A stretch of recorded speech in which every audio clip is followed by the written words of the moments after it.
Suppose வீட்டுல செத்து கடந்தப்பா ammonia கூண்டு வந்து வெடிக்க போகுதுன்ற மாதிரி சொன்னாங்க. அப்ப ஆனது தாங்க இந்த தொண்டை எனக்கு தொண்டை எனக்கு நல்லா கணீர்னு இருக்கும். எங்களை மனுஷன வாழ விடுங்க, அது போதும். சின்ன பிள்ளையில இருந்து நாங்க இதை பாக்குறோம். ஆனா இப்ப உயிர் பயம் எங்களை காமிச்சிருக்காங்க. அப்பெல்லாம் வந்து லைட்டா கண்ணி எரியும். நாங்க ஏதோ மூச்சு திணற சரியா போச்சுன்னு. இந்த புயல் அடிச்சதுல இருந்து ரொம்ப அதிகமாயி போச்சு. எல்லாம் சாப்பிட்டுட்டு நல்லா தூங்கிட்டு இருக்கோம். 2 மணிக்கு ஒரு பையன் வந்து காலிங் பெல் அழுத்தின வேகத்துல நான் ஓடி கை கால்லாம் அதிருது எனக்கு. ஓடி போய் என்ன ஏதுன்னு பாக்குறேன். எல்லாரும் வெளியே போயிடுங்க, எங்கேயாவது போயிடுங்க, கூண்டு வெடிக்க போதுன்றான். உனக்கு யாரா சொன்னா நாங்க கேக்குறோம். அவன் நைட் டியூட்டி முடிச்சுட்டு வந்திருக்கான். அவன் எல்லாருக்கிட்டே அலௌன்ஸ் பண்றான். அந்த கவர்மெண்ட் ஏன் எங்களுக்கு இந்த மாதிரி ஏதோ வந்து ஒரு அலௌன்ஸ் பண்ணிருக்க கூடாது? 400 குடும்பம் 500 குடும்பம் இருக்கிற இடம் தான் இதுவும். ஓட்டுக்கு வராங்கல்ல.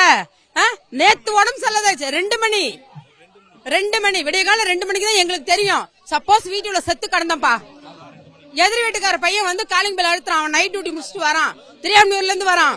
அங்க இருந்து வரவன் எங்களுக்கு வந்து காலிங் பெல் அழுத்து சொல்றான். யாருக்குமே எதுவுமே தெரியாது. நான் என்னால முடிஞ்ச ஒரு 10 வீடு 15 வீடு போய் கதவை தட்டிட்டு, சரி பைக் இருக்குப்பா, பைக் கதவை தட்டி சொன்னேன், ஜனங்களா சீக்கிரம் வந்துருங்க, நம்மளுக்கெல்லாம் உயிர் பயம் இருக்குது, எல்லாருக்கும் ஆபத்து வரப்போதான், கூண்டு வெடிக்க போதான்னு.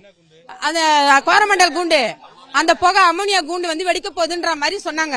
அப்ப நாங்க எங்களுக்கு அந்த பயம் எங்க வந்து எப்படி நாங்க காப்பாற்ற முடியும்? பிள்ளைங்கள வண்டி இருக்கு போயிடுறாங்க, கார் இருக்கு போயிடுறாங்க, எங்களுக்கு எதுவுமே இல்ல. நாங்க குழந்தைங்க கூட எங்க போக முடியும்? ரேஷன் கார்டு எங்களுக்கு தேவையில்லை, ஆதார் கார்டு எங்களுக்கு தேவையில்லை, எல்லாத்தையும் தூக்கி விசிறடிச்சிடறோம். என்ன உயிரோட சாவடிச்சிருங்க. நாளைக்கு செத்துறான்பா, என்ன செய்வே நீ? ஒரு பல்ல நோண்டி புதைச்சிட்டு 5 நிமிஷம் நின்றுட்டு நீ போயிடுவேன். மௌன இஞ்சில் செலுத்திட்டு பாதிக்கப்படுறது என் பிள்ளைங்க, என் வரலாறு எங்க போகுங்க? அதுங்க இன்னைக்கு நேத்து இல்லைங்க, பல வருஷமா நாங்க அனுபவிக்கிறோம். அப்பெல்லாம் எங்களுக்கு அந்த அளவு இல்ல. அப்ப ஆனது தாங்க இந்த தொண்டை எனக்கு தொண்டை எனக்கு நல்லா கணீர்னு இருக்கும். அப்படியே மூச்செல்லாம் மூச்சு அடைச்சுக்கிச்சு, கண்ணெல்லாம் எரிச்சல். வெளியே வந்தோன்னா கடகடன்னு வாந்தி எடுத்துட்டேன். அதோட இங்க இருந்து மணலிக்கு போனோம். யாரோ ஒருத்தர் புண்ணியமா எழுத்துட்டு போய் எங்களை அங்க விட்டாங்க மனைவியாண்ட. இங்கே இருங்கம்மா, எங்கேயும் வராதிங்கம்மான்னு. ஒருத்தர் எதை சொன்னோம், ஆட்டோக்காரன் 500 ரூபாய் கேக்குறான். அந்த ஏமா அந்த டைம் 500 ரூபாய் கூட கொண்டு அங்க விடுறேன்றான். காலடி பேட்ல இருந்து ஒரு பொண்ணை இட்டு வந்து விட்டுட்டு வந்தாங்க.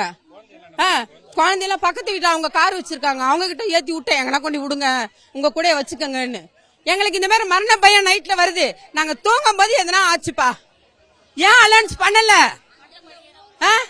அலௌன்ஸ் பண்ணணும், ஏன் பண்ணல?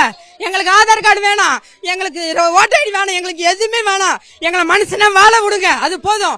உயிர் மட்டும் கொடுங்க, அவ்வளவுதான். இந்த கம்பெனி மூடியா ஆகணுங்க. எங்க வருங்கால சங்கதி, எங்களுக்கு சொந்தமாங்கி வீடு, வருங்கால சங்கதி எல்லாம் இங்கதான் வாழ்றாங்க. இங்க இருந்து எங்களால எங்கேயும் போக முடியாது. என்ன அங்க வாடகை கொடுத்து எங்களால வாழவும் முடியாது.